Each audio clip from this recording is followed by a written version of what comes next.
Hello, hello, and welcome back, Woo Crew, to another episode of the Woo Curious podcast. I am your host, Eileen, and I'm here today joined by a very special guest. Kristell is a certified life and wellness coach and human design guide, and I'm so excited to talk to her today because human design is absolutely fascinating to me. Kristell really loves working with individuals in the corporate world, in the studio, that's the yoga studio, and the classroom. And true to her manifesting generator energy type, she has experienced a number of pivots through her life and career. Her calling is follow the path of leader, teacher, and coach. And I love this little piece of her bio, so I'm going to read it because it's a great little insight into who she is, what makes her tick. Kristell is a fan of a properly loaded dishwasher, handwritten thank you cards, and a well-placed curse word. Yes. Yes to all those things. Yes to all of the above. Yeah. So welcome. Thank you so much for being here with me today. Thanks for having me. I'm so happy that our paths crossed in the most serendipitous and hilarious way. Yeah, it really was. It was like a confluence of all of the connections coming together in like 1 or 2 days a few weeks ago. And I'm so Yeah, glad that it worked out. so good. Yeah, I love it when that Yeah. happens. Yeah, me too. Synchronicities of the best kind. hmm hmm So, as I always start with guests when I invite guests on, as the name implies, this is the Woo Curious podcast. And so I'm always really curious about people's personal journeys into spirituality, into the woo and woo curiosity, and whether it's something that's always been present in your life or whether it's something that's been cultivated along the way. So yeah, tell us your story. Tell us how you got here. Well, how far back do you want me to go? How much time do we have? I will always say that I'm a religious hybrid. I was raised with a Catholic mother and an Anglican father who chose not to baptize me. And my real only formal religious education came through going to daycare at the Calgary Jewish Center. So I kind of was given everything before the age of 4, and like we celebrated Christmas and Easter and stuff, but never really went to church unless it was with friends. Mhm. So I feel like there's always been this interesting thread of being very open-minded about different religious backgrounds or spiritual pathways or whatever that looked like. 2013, I lost my dad in a motorcycle Mhm. accident, hit motorcycle versus truck, and obviously not planned. And so his spirit hung around for a while. This is Mhm. actually something I've never really shared publicly, but I'd have to go and check on his house, estate matters being what they were. And I was often did it after I dropped my kids off at school. So I was Mhm. at the house one day and had a plan to like clear out some of the drawers and stuff. And there was definitely like an entity there. He hadn't left this plane yet. And it really freaked me out. I got in my car and I just kind of drove away. And I thankfully had a great like psychologist that I worked with through grief counseling and stuff. And I was reluctant even to share it with him Yeah. because I thought, oh God, you're gonna think I'm crazy. Who talks like this? I don't even know. So yeah, we really unpacked some stuff in a session or two with my psychologist around like what my beliefs were about where people go after they die. And then within a few weeks of that, I woke up from a dream in the middle of the night, right? Mhm. Absolutely bawling, absolutely bawling. So I had been sitting at a table in what felt like Italy. Like I can't really say that I saw much more than what was in front of me here. Yeah, I'm using my hands like the listeners can see me. I do that all the But time. It is on YouTube if anybody wants to see us okay. gesturing and flailing around with our Yeah. arms. But I was poring over some kind of book, and I could tell my kids were kind of playing nearby, like in a fountain. This is not something that ever happened or that we did, Mhm. but this is the dream. And this man came walking over and just said, "Is he in there?"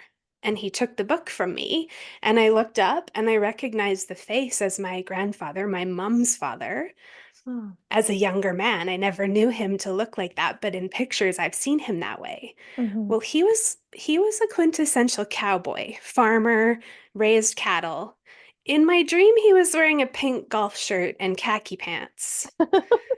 This was like not any version of my grandpa that I knew. And he flipped through the book and he said, I've got him. And he passed me back the book, which is when I realized that it was the book that the funeral home compiles with the photos that you give them for the slideshow. Mm-hmm. He walked away, tousled my kid's hair on the way by, and that was the last I saw my dad.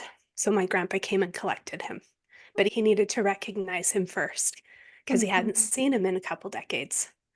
So that was when I was like, oh, okay, there's more to this path than what you've been told. And as often happens from loss, I was cracked open to a whole new way of being really, right? Yeah. There's a definite who I feel I was before that loss in 2013 and the person I have become now.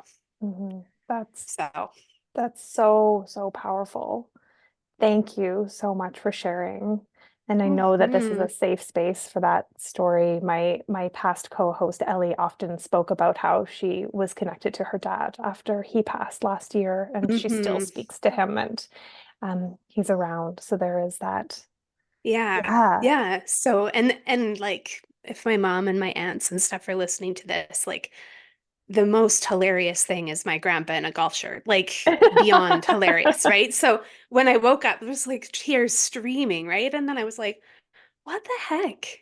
Like, as Yeah. if grandpa came back as a golfer? Like, what? But I don't know. Weirder things, man. Weirder Weird things. things. Yeah. I have been known to say, like, hashtag, you can't make this shit up. So Yeah. it's one of Yes. those things. Yeah. That is So a perfect hashtag. Yeah. yeah, yeah. So, and then just part of my like grief journey. I mean, really recognizing the more recent research around grief and that assigning Hmm. meaning has become such a key point, right? Hmm. That really Hmm. understanding the meaning of not just the person, but the loss. Right. Yeah. Yeah.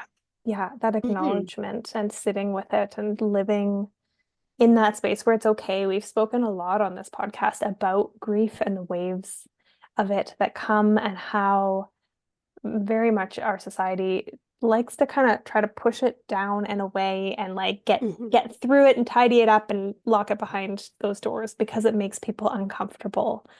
Yeah. And that learning how important and how beautiful it can be to sit with grief too. It's a Hmm. powerful place to be.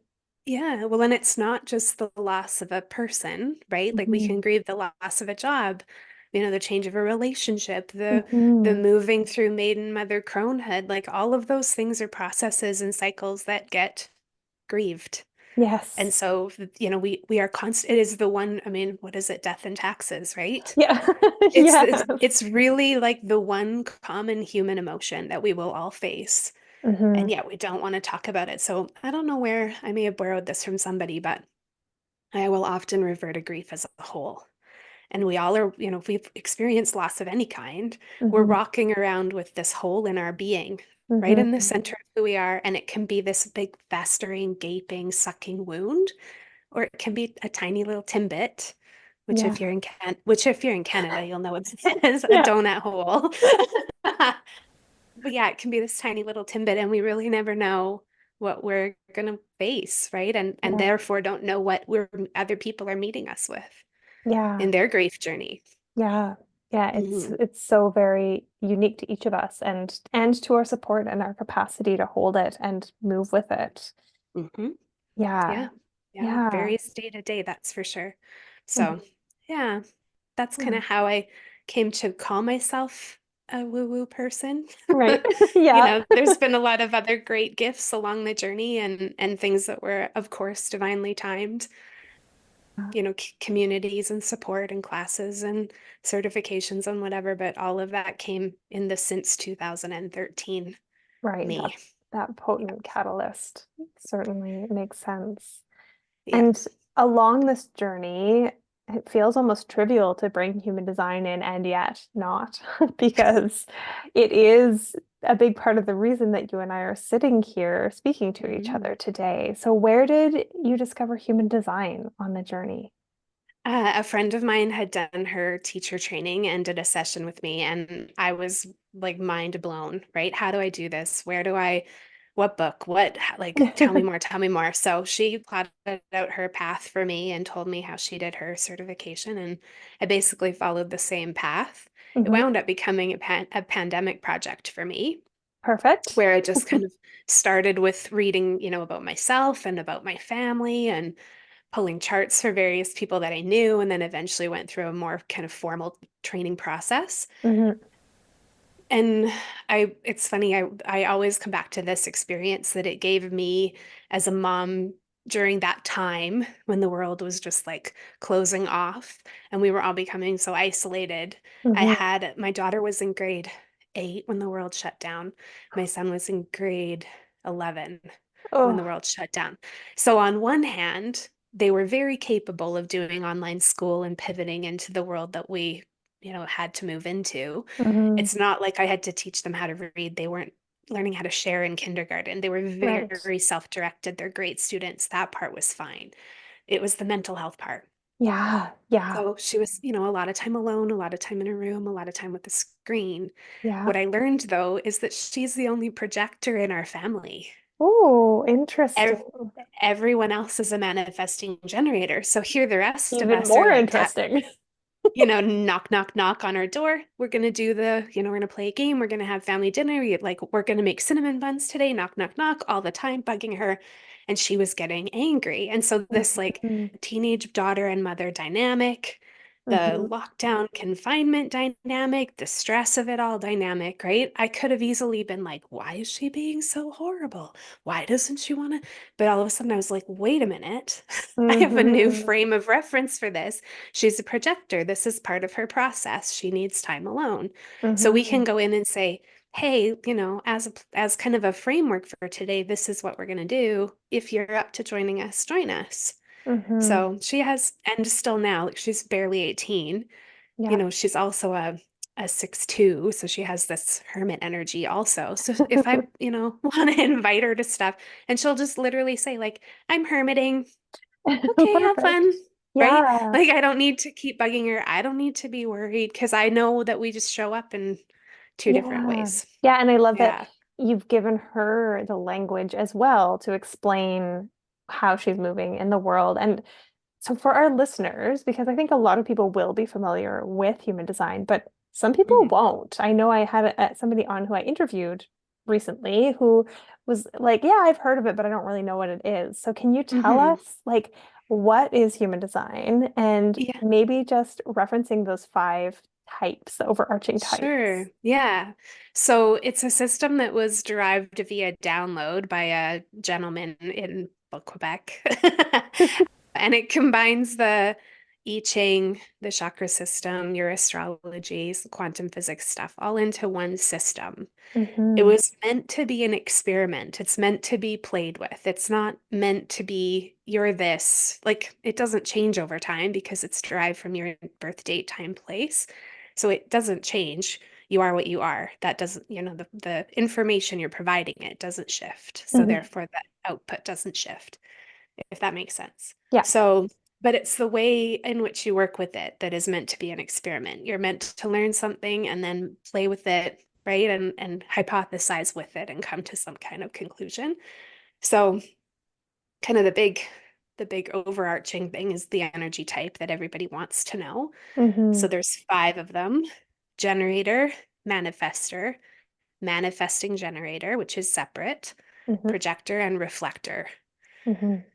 The most common energy types are generator and manifesting generator, respectively, and then projector, manifester, reflector. I've only ever met one reflector. Me too. In like a big Yeah, Zoom call. And everyone was like, "Woo, who are I you?" know. I know. I just keep joking that I came on too strong. I came on like full man gen, and she literally was like, "Whoa, that was a lot." Oh, yeah. What I Because just they're like 2% of the population, right?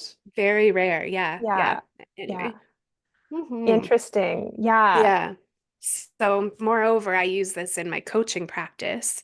Yeah. Like many other coaches might use disc profiling or Myers-Briggs or Enneagram or some other, modality. I use this as kind of a framework around coaching. Hmm. So we can use it to develop this learning about yourself. I always use like this. There's these little jewels hidden within ourselves that we maybe don't know about or don't know how to speak to, or we speak crappily to it. We speak with a Yeah. naughty voice, right?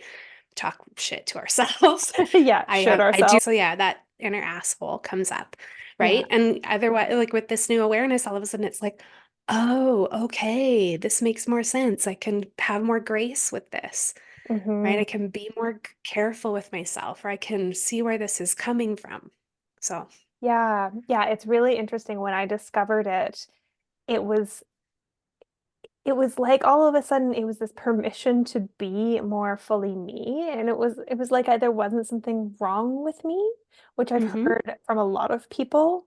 I'm a projector, and part of what defines that energy type is that ebbing and flowing of energy. And so for my whole life, I remember being like, I'd wake up one day and just be so productive. I'd get all the things done. It would be an amazing day and be like, okay, I'm finally there. I finally cracked the book. This is what life is going to be like from now on. Then the next day or 2 days later, I'd be like, I can never work again. What the fuck is wrong with me? yes, yes. Yeah. I love I that word permission comes up so often in Hmm. conversations with people about human design or even in my sessions where I'll encourage people to literally write themselves a permission slip, you Yeah, know? that's a great tool. I often will say we don't need permission, as in like we are sovereign beings. I don't believe that we actually need the permission. And we kind of need the permission, right? We feel like we need the permission. The permission Yeah. helps. Yeah. Well, and usually that permission, in my experience with clients anyway, really just comes down to cutting ourselves some slack. Yeah, It's totally. the permission from yourself to be fully you, not from anyone else, Hmm. which is Hmm. always interesting where it's like, yeah, we are pretty crappy to ourselves sometimes when we're in that inner voice. We can be Yeah. pretty awful. Yeah, Yeah, we should all over ourselves. totally. Totally. Yeah. Yeah. Yeah. Yeah, it's so fascinating. I know very little about it overall. I think I'm familiar with, the energy types, with the authorities to some extent, my own, and the hmm numbers that people will hear, oh, I'm a 5'2" or something. And Yeah. those The are kind pro. of the most right. Yeah, those are the most Yeah. common pieces that people hear Yeah. about.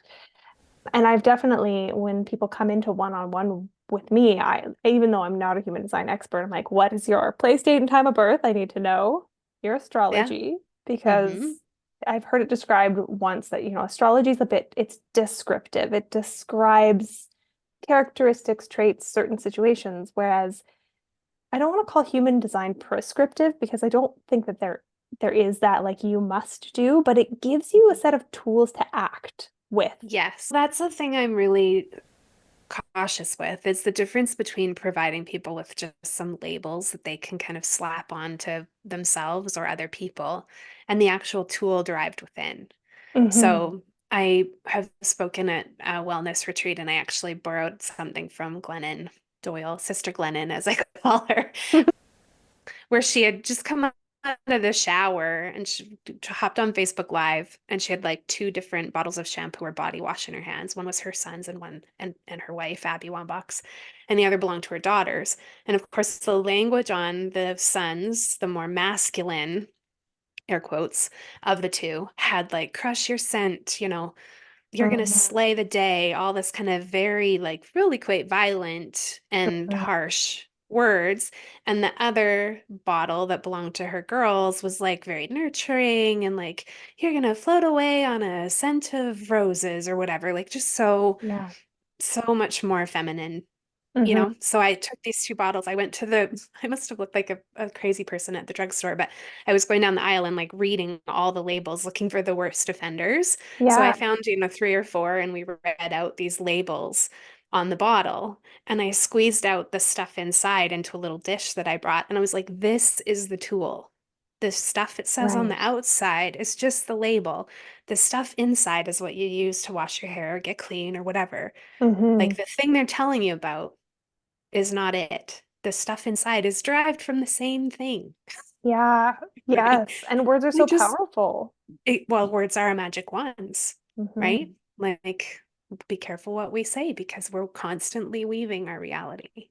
Yeah. So if you're gonna just apply a label like I'm a projector, that's no different than, oh, Mercury's in retrograde, the whole world's gonna go to crap. Right. I mean, it could, but there's some beautiful things that come from Mercury retrograde time too. Totally. Totally. Yeah, it is. An interesting space to be aware of. I think when I first opened my spiritual curiosity, my first toe dip was very much into astrology because it Hmm. was something that had always piqued my interest. And it felt to me, again, just like this, oh, somebody gets me. And I've always approached it as, it's not creating reality. It's simply describing kind of some energies that are happening. And so that you might want to be aware of, just like you might want to know that your parents just got in a huge fight right before you go over to see them. You're still going to go Hmm. see them. You're not in danger, I hope.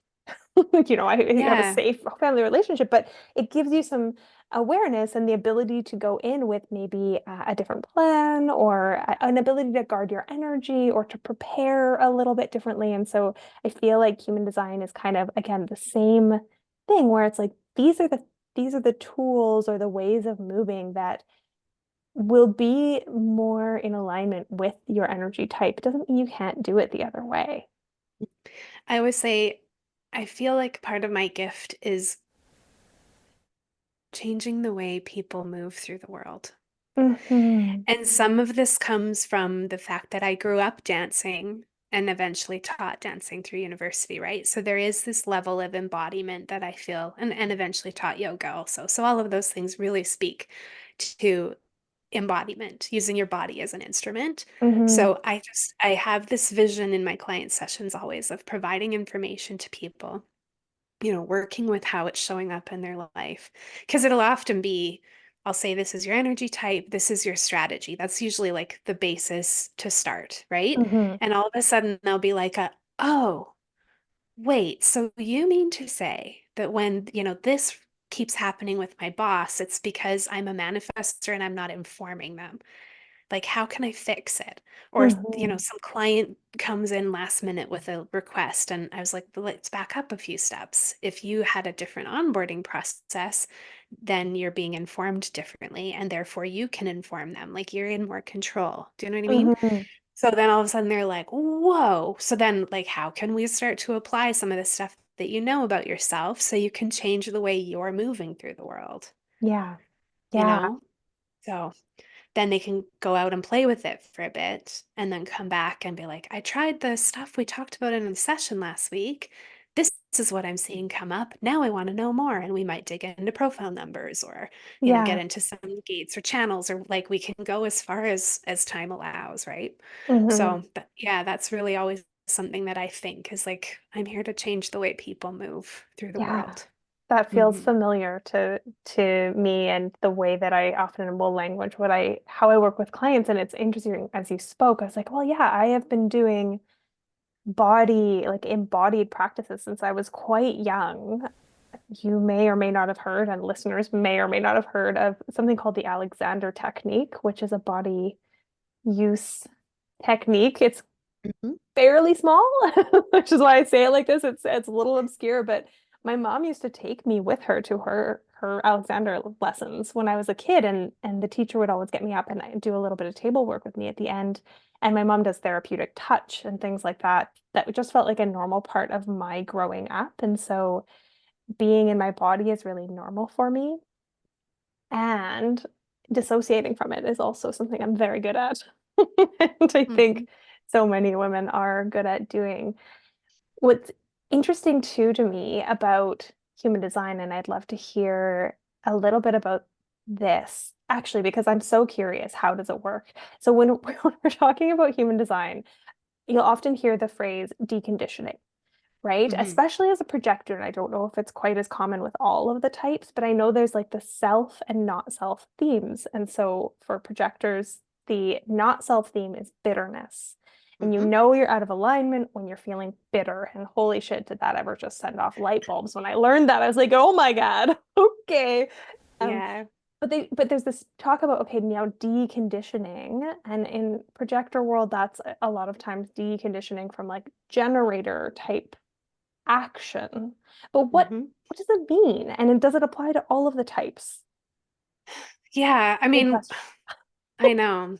I Okay, we all have conditioning from family of Yes. origin, from society, whatever, right? Like, let's just lay that out as a baseline. So if you are doing the work, air quotes Yeah. around that, you are actively in a process of deconditioning. Whatever that is looking like for you, you're dealing with, shadow self or inner child or whatever that looks like, right? If you're on this path, you are likely already in a process of becoming more aware, which is Right. the same thing as deconditioning. I don't really get into deconditioning so much in my sessions. There are like, certain centers that can be more conditioned than others. Mm, So what I will bring up is, say generators have this really interesting relationship, will be the word that I use with, say, duty and obligation around work, right? mm, And projectors will have a very difficult relationship around that feeling the need to keep up with sacral mhm, beings, mhm, that generative or manifesting generator energy. So I always am interested more in the relationship with it because that's where the experiment comes in, right? right. It's deconditioning to me feels like, again, with words being powerful, deconditioning feels like we're just throwing suitcases off of an aircraft carrier. Right. Yeah. Right? My husband uses that saying often. So thanks, babe, for that one if you're listening. Suitcases off an aircraft carrier. Like we're just unpacking some stuff, we're just throwing it out. But really understanding that relationship with the thing and Yeah. understanding where that's coming from, I think is fascinating. The interesting thing about a projector is there's quite a bit of open centers. Hmm. There's always a defined throat. There's always something connected to the throat. So I don't know what yours, do you know what your center is connected to your throat? Oh, I don't off the top of my head, but I can find it, and I'm gonna while we Yeah. while So we chat. my favorite projector is my daughter. I always use her for examples, and she's basically given me a broad brush of permission to do so. But she's G-centered, a throat connected. So if you think about the G center as your heart, the Hmm. core of who you are, when she speaks, it's from the core of who she is. Right. It's It not buffered at all. The throat. diamond in the middle, yeah. Mine is filled in.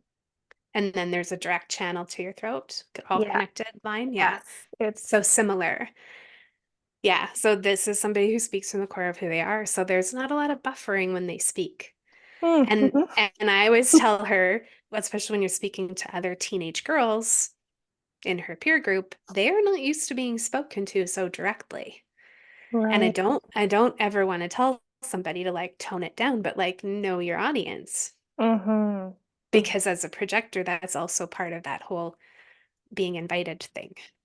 Right? Yeah. Because if all of a sudden you've spoken from the core of who you are, you've maybe overshared, the rest of the group's like, okay, let's not include her in the whole project or whatever that looks like. Yeah. Then up comes the bitterness. And so we start to look at the relationship with like, what are you saying to yourself when you're feeling bitter? Hmm. Eileen, what is happening when you're right? Like nobody's listening to me. Why don't they include me? Everyone else is Yeah. getting it wrong. I overshared. There Yeah. might I be a mean, tinge of regret. overshare. I've been an overshare my whole life. Censoring Right. myself has been something I've had to really learn. It's Hmm. gotten me into trouble. My ex-in-laws, it was like the running joke, apparently, at some point. Somebody was saying something, and I was like, "You're wrong."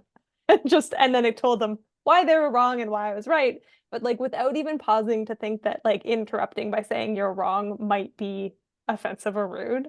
And Yeah. they were family, thankfully, and so they just made fun of me for that. Forever, I carried that label around of like, Eileen, you're wrong, Marge. Yeah. But Right. yeah, there is that learning process, and the below, like the not including part. That's one of my deeper wounds that I work on all the time, is that rejection wound Hmm. and that deep desire to be liked. And the way to it is so often my speech is like what I use to try to connect with people. Hmm. Yeah. So if I came at you and said, well, let's decondition that wound, right? Then we're going to go in there and we're going to like throw out some stuff out of that Hmm. suitcase or whatever. And yet that could be part of your superpower. Yeah. So like let's talk about I want to know more about the relationship with it. Like what are you doing now? How has it served you? How Hmm. is it no longer serving you? Hmm. Because it's part of your path. So for me to fully say like we're deconditioning, I just for as a coach, I don't love it. So I want to know the relationship, right? And what can we rely on differently, different centers or different energies within the chart. Make Yeah. sense? Yeah, it does make sense. Hmm. It makes a lot of sense. So often with so many of the tools and the woo and anything, even if it's not a woo tool, we isolate it. We look at it as like one thing is like the solution to everything, and we don't put it into context of the bigger whole. It's why there's so many coaches out there spouting the miracle answer to your problem. Like they Hmm. found it, they finally found it. This is the thing that will work for everyone. When really it was just the thing that finally worked for them after they'd already done all of the other things that led to that point. Yes. Yeah, so Yes. that Yeah. focus on the relationship in macro and micro feels really like a beautiful place to sit with it for sure, with that Hmm. energy. Hmm. And I mean, that can apply to any of the energy centers, really. So Hmm. that's, yeah, those are conversations I really love. Yeah. Yeah, I'm always Mhm. fascinating. Anytime anyone's like, "Can I look at your chart and tell you things about it?" I'm like, "Please." Yes, let's do that. Yeah, My yeah. podcast co-host who left to do her own thing, she's a human design gal too. We never did a whole episode on it, but she occasionally would pull parts of my chart for me, and I was always just like, "Tell me more, tell me more." So Hmm. it's on my horizon as a future learning. Yeah, yeah. Yeah. No, it's endlessly fascinating to me. And I think, I mean, we talked about this when we had coffee last week, but as a tool for people to use as a framework with which to Hmm. change the language that they speak about themselves and to themselves, Yeah. right? Yeah. So, I mean, for me, you talked about all those pivots through my career, right? I was a assistant team leader, which came with a bunch of coaching through a bank. Mm. And when I started doing the coaching training as I know it now, there was so much to unpack because it wasn't coaching in service of the person I was coaching. It was coaching in Mm. service of the financial institution's goals, Right. right? Like sales targets and all that kind of stuff. So I mean, I coached in that framework for a long time. And as I Yeah. said, I taught dancing. I taught preschool. I was a classroom assistant at a private school for a kindergarten. Yeah, like for me, there was always a lot of like, why couldn't I stick with it? Right. Shame, guilt, Yeah. like all those kind of, I always call them bargain basement emotions, right? Right. They're Yeah. low frequency stuff. And as soon as I realized, oh, I'm a 1-3 manifesting generator, well, I've got this like trial and error process in the 1-3. Hmm. I love to learn and I also love to try and experiment. And then the manifesting generator energy is all about pivoting and being multi-passionate and all this kind of stuff. And I was like, okay, like this is Yeah. actually my superpower. This is not something I need to be ashamed of. This is just the way that I talk to myself or the way that I frame it. It's just Hmm. different, right? Hmm. Yeah. Just different. And it is that context of the only reason that we shame or blame ourselves for it is because society told us we should do it one way. And that this is the normal. And the normal is set up around generator energy, but also around a masculine framework of energy as well. We Totally, layer in totally. the feminine, masculine bodies there. I Yeah. remember my sister saying to me once, or saying to my mom actually, that she didn't want to end up like Eileen, who could never decide on what to do. Because I took a year off after high school, then I went and got one degree, but halfway through that degree, I went and traveled for a few years, and then I came back and finished it, and then I went got another degree, and then I became a midwife. And I have a three line as well. I'm a 6'3". And so Hmm. it is that like I often speak to this now when I'm talking to people and my clients, like I'm on this path too. Like everything that I'm teaching or saying, it's because I've learned it firsthand. I've done the Yeah. experimentation, I've made the mistakes. I'm here to try it all a little bit. Yeah. Well, yeah, and with that six on the front of that number for the first Hmm. chunk of your life, you're living as a baby six, which is really a three. So you were like a Right. 3-3 for a large part of your life, which is like doubling down on all that Yeah. trying and experimenting. And I mean, it makes you very fascinating, Hmm. probably. Hmm. Probably be a great person to chat with about your life experience at a cocktail party. But you also transition through this new reality through midlife and then beyond into like this wise sage that people turn to Hmm. because you're a role model, right? Hmm. Yeah. Ultimately, that's your path. So, and I love those profile numbers. I do quite a bit of work with them, especially at wellness retreats and stuff, as Right. just archetypes. And we see archetypes throughout, the major arcana and tarot. Yeah. I could tell you villain, hero, lover, and from a movie, and you would hear the music, see the costume, right? We Yeah. all know the dun dun dun, yeah, Yeah. from Yeah, Star for Wars. sure. So these are just archetypal things that we are dealing with. And I always say, like, the closer you can get those two numbers to alignment and create Mhm. maybe a new word or phrase for Mhm. yourself that is more meaningful to you, then that's the energy you're working with. Yeah. Yeah, Yeah. that feels potent. I love bringing it back to archetypes. We've spoken to them several times on the podcast. We just finished Hmm. reading Women Who Run with the Wolves, which is all about the wild woman archetype, and we had Yes. our Great Patreon reading book. that. So good. Yeah. I actually haven't actually finished it because it's dense and I'm trying to like It is dense. savor it and chew Yeah. off little pieces at a time, but Yeah. It's they a are book club valuable. book for my book club later this year. I think Oh, it's in nice. October, I feel like, but I think I'm gonna have to start reading it. I've read most of it. I'm gonna have to start rereading it in like August, I think so. Yeah, we did it over the course of 2 months for the Patreon, which we paused for the listeners. We paused the Patreon when Ellie left, but it was like month one. I was like, I've read the first chapter. Like, we need Hmm. more time here, but Yeah. Silly me when I started it, took it on a beach vacation to Kauai and thought it would yeah, just be like some great poolside reading. that's what And it happened for was, me here. yeah, it Yeah, felt like I'd have all the ease and time in the world to read it. And I was like, this is not the right I just want a vibe. fluffy romance.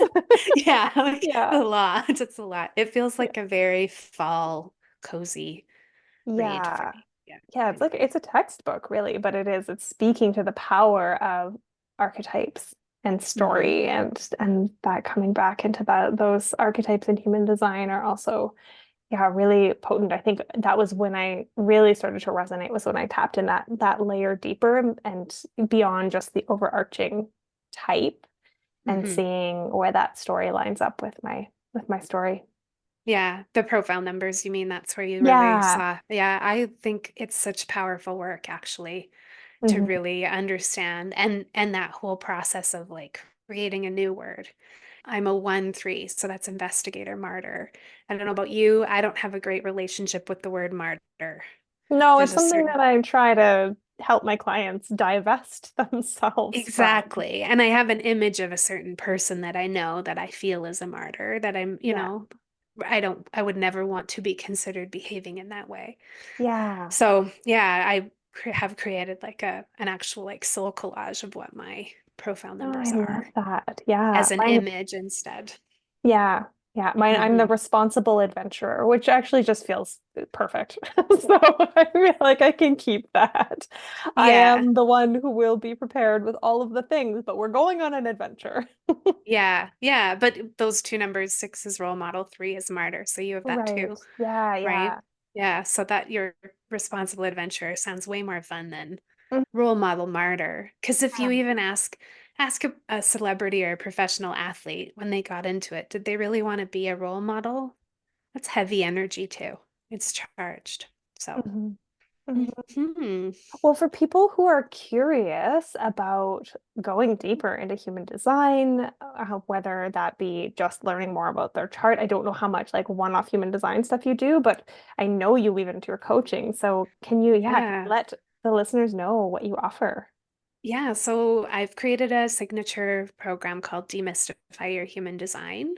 It's a coaching package, so you get 4 sessions over a number of months. Hmm. So it's kind of a combination of learning about your human design, integrating your human design, and coaching around your human design. So the first session looks like me giving you some information about your chart. Like I spoon feed it so you're not Hmm. super overwhelmed, because that is feedback that I get from people often. I pulled my chart or I bought a book. Help, I don't know. Like it's in a Yeah. drawer. I can't even look at it. I don't know where to start. So we start, right? Hmm. And there's some information provided and usually some feedback from the client around like, oh, this is why this is happening in my relationship or whatever. And there, I always have some tools available or some mantra work or journaling prompts or, whatever we kind of it's specialized to the client. Yeah. Then we go into kind of session 2. They come back with their insights since the last session, things that they've put into practice, feedback they've received from themselves or other people, Hmm. maybe create some kind of framework for what, and I don't really use the word goal, I use vision. So we create some kind of framework for a vision of what they really want to get out of our work together. And then Hmm. we might go a little bit deeper. So then the next session might really unearth something about their profile numbers or some of the gates and channels present in their chart or energy centers they're working with. So it's 4 sessions, providing time in between for integration. Amazing. So yeah, as Yeah. opposed to just a reading that is just me dumping a bunch of labels Information. on people. Yeah. Yeah, and then they walk away and go, "Oh, I don't remember half of what she said." And Yeah. I'm super overwhelmed and I'm just going to shove this chart back in a drawer. Yeah. So, yeah, that process of integration I think is really key. Amazing. Yeah, that sounds Mhm. wonderful. And for anybody listening who's interested, the link for that will be below. And I know you have another offering called Alchemize Your Life. Is that I do. right? Yeah, that's more along the lines of coaching. So Okay. turning what feels like base metals in your life into gold. So that would be like a 6 session engagement. And I'm all about wanting to know how you want to feel. And Mm-hmm. I don't do SMART goals in my coaching practice. I want to know like what's important about it to you, how you want to feel, what it's going to look like at the end. Let's paint a picture, let's vision towards that. Hmm. And then we unpack like obstacles that are in your way. And there might be some clarity that we can pull in from human design, et Yeah. cetera, et cetera. Yeah. So I very much want people to fit their work in around their life and their Yeah. priorities, right? As Yeah. opposed to the other way around. So that's the kind of coach that I am. I'm not the like, come and we're going to lose 20 pounds or make $20,000 more, get the promotion, buy the house, whatever. Those aren't the specific goals that generally my clients are coming to me with. Hmm. So, yeah. Hmm. And often people going through some kind of transition where they've kind of forgotten their magic. Right. Ah, perfect. There's a reason you're here on the Woo Curious podcast Yes. because we are all about magic. Yes. Yes. Yeah. Yeah. Yeah. Yeah. Wonderful. Well, thank you so, so much for sharing and for being here with me today. Yeah, I really appreciate it. Thank you. You're welcome. Thank you so much for tuning in, Woo Crew. If you enjoyed this episode, please leave a rating wherever you're listening to this. You can head on over to Apple Podcasts and leave a review. And of course, we're always happy to hear from you. I keep saying we. I am always happy to hear from you over on Instagram, either at myluminous_life_, which is my personal page, or at the .woocurious.podcast. That's all for today. We'll see you back here next time.